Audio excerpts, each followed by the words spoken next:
তো এটাতে মূলত প্রবলেম যেটা পাইলাম সেটা হইলো আপনার ড্রেন লাইনের ভিতরে একটু ময়লা জমে গেছে। ময়লা জমার কারণে নিচের দিকে পানিটা নামতেছে না। তো এই পানিটা জমে এই জায়গাতে বরফ জমে গেছে। তো মূলত এটা হইলো এই প্রবলেম।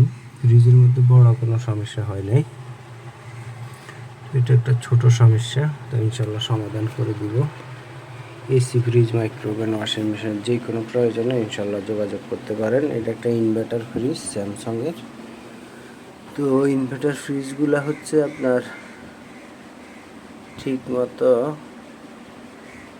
বছর বছর যদি মানে সার্ভিস না করেন তাহলে বিভিন্ন ধরনের সমস্যা দেখা দেয়। তবে সার্ভিস করাটা জরুরি ফ্রিজ। এই যে এটা ভিতরে অনেক ময়লা জমে গেছে, ময়লা জমা মূলত প্রবলেমটা হয়েছে। আসলে ফ্রিজে বড় ধরনের কোনো সমস্যা হয় নাই, আলহামদুলিল্লাহ, আল্লাহ পাক মাফ করছে। ছোট ভাই একটু গরম পানি লাগবে, বুঝছো? হ্যাঁ, একটু গরম পানি লাগবে। তো ফ্রিজটার মূলত প্রবলেম হলো এটা। তো ইনশাল্লাহ সমস্যার সমাধান করে দিব। এসি, ফ্রিজ, মাইক্রোওভেন, ওয়াশিং মেশিনের যেই কোনো সমস্যার জন্য ইনশাল্লাহ যোগাযোগ করতে পারেন। আমার একটা ইউটিউব চ্যানেল আছে, ইউটিউব চ্যানেল নাম হচ্ছে হোম সার্ভিস 389। আপনি আমার চ্যানেলটা ভিজিট করতে পারেন। ভিজিট করলে এখান থেকে অনেক কিছু জানতে পারবেন, শিখতে পারবেন।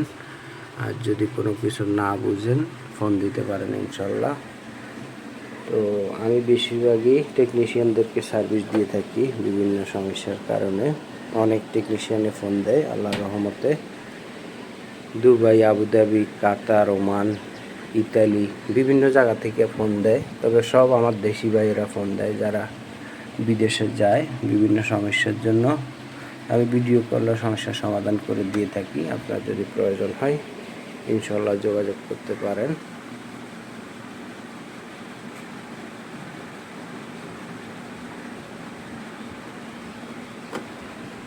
তো আল্লাহর রহমতে কাজটা সমস্যার সমাধান করে দিব।